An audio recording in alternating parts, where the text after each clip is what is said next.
Welcome to Play by Play Sports Broadcasting Dallas Edition. I'm June Kahn along with my co-hosts Zaria Hunter and Christian Beam. A lot has happened in the Dallas sports world since last summer, so we will try to catch up you on all this great year of sports for some and not so great for others. Let's start with the not so. Just keep going. Yeah. Let's start with the not so great. The Dallas Mavericks and Luka Doncic had high hopes heading into the season. They were coming off a top 4 finish in the West and even made it all the way to the Western Conference Finals before falling to the eventful champion Golden State Warriors.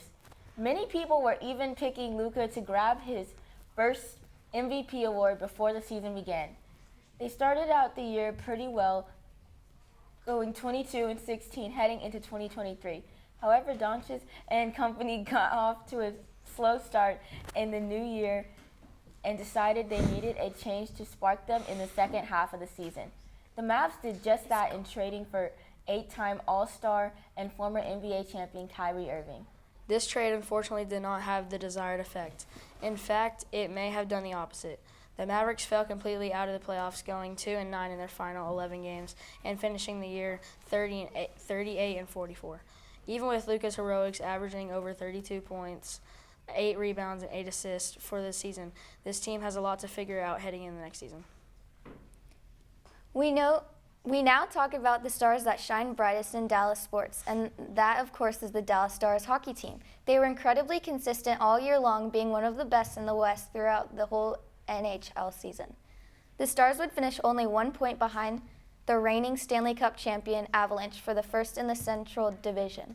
They were led by the superstar Jason Robertson, who led the team in both goals and assists, picking up the first 100-point season in the team history along the way.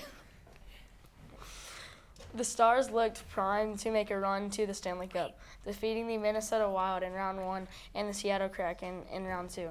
Unfortunately, in the Western Conference Finals, they quickly found themselves down to 3-0 to the top-seeded Vegas Golden Knights. They fought back heroically, taking both Game 4 and 5 to make it a series. But in Game 6, it was all Knights, winning the clinching Game 6 by a score of 6-0. The future on the ice is bright as ever for the Stars. We'll see what next season brings. Finally, we have the two teams that play out in Arlington. Through the last season was a bust for the Rangers. They have started off hot. They certainly led their division ahead of in-state rival and defending World Series champions, the Houston Astros. Jacob deGrom's injury is a big blow, but the Rangers are still in the driver's seat early in the season. Across the parking lot, it was another season of ups and downs for the Cowboys. It started with a Week 1 injury to quarterback Dak Prescott. Backup QB Cooper Rush was able to step in and do a decent job, leading the Cowboys to a 4-1 record as the starter.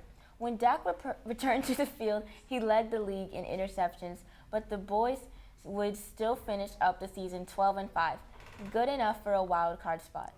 In the first round, they were able to avenge the Week 1 loss against Tom Brady and the Buccaneers in what happened to be Brady's final game. In Round 2, the Cowboys faced off with the San Francisco 49ers, who are the number 1 defense in the league. The offense could not find its stride, and Dallas would fall to the Niners 19-12. This loss meant the streak of not reaching an NFC title game since 1995 would continue. The Cowboys have just as many questions as answers heading into this upcoming season, and we'll see if they can finally break that long streak. Well, that's all we have today. For my co-hosts, Zaria Hunter and Christian Beam. This has been the Play by Play Sports Broadcast Dallas Edition. Thanks for watching.